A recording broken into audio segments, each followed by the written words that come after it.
매의 작품들을 볼 때마다 변화하는 사회상이 문학에 담기는 것 같다는 생각을 합니다. 사회에서 여성으로 살아갈 자신의 모습을 생각하게 하는 글들이 많았습니다. 우리 사회를 돌아보는데 문학만큼 다가가기 쉬운 장르가 있을까 하는 생각을 하며 이 책을 추천합니다. 김인정. 4차 산업혁명이 일어나고 있는 지금 사회에서 가장 중요한 역량은 사회의 변화를 인지하고 그에 적응하는 것일 것이다. 그러한 사회의 변화는 단순히 기술적인 측면뿐만 아니라 사회적인 측면에서도 일어난다.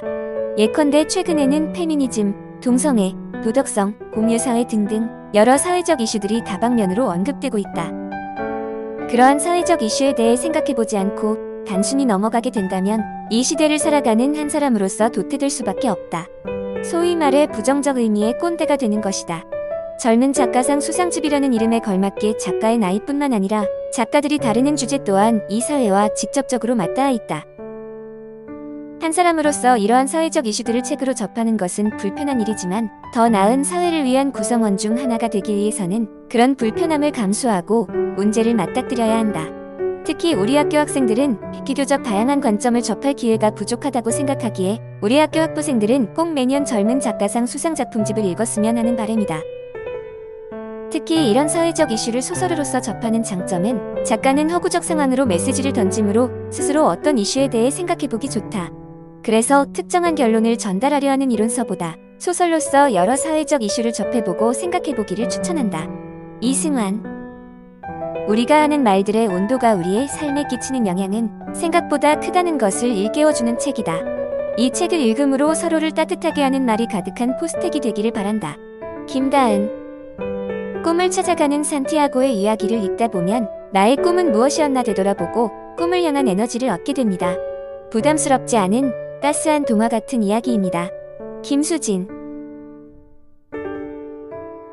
이 책은 1930년대 어떤 한 소녀의 눈을 통해 본 세상을 통해 차별과 혐오를 주제로 한 이야기를 펼쳐나가는 책이다.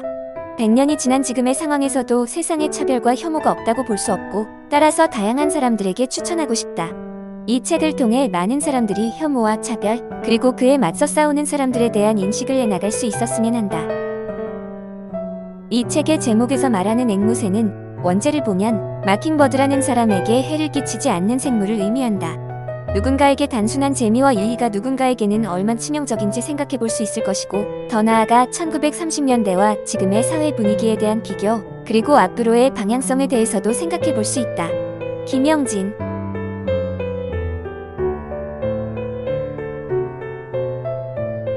노동은 존엄한 것이라고 말하는 작가는 엘리트의 손이 아닌 노동자의 손으로 글을 썼습니다. 그 점이 이 글의 진정성을 더합니다. 내용은 작가의 하루를 담은 일기이나 글의 형식은 시 같기도 하고 라임을 맞춘 랩 같기도 한 소설입니다. 노동자의 하루를 통해 사회 부조리를 꼬집는 작가는 작가스러운 미사여구나 그럴싸한 철학적 논리로 돈을 벌기 위한 노동을 포장하거나 또는 저급하게 드러내놓고 노동을 찬양하는 여느 소설과는 다릅니다.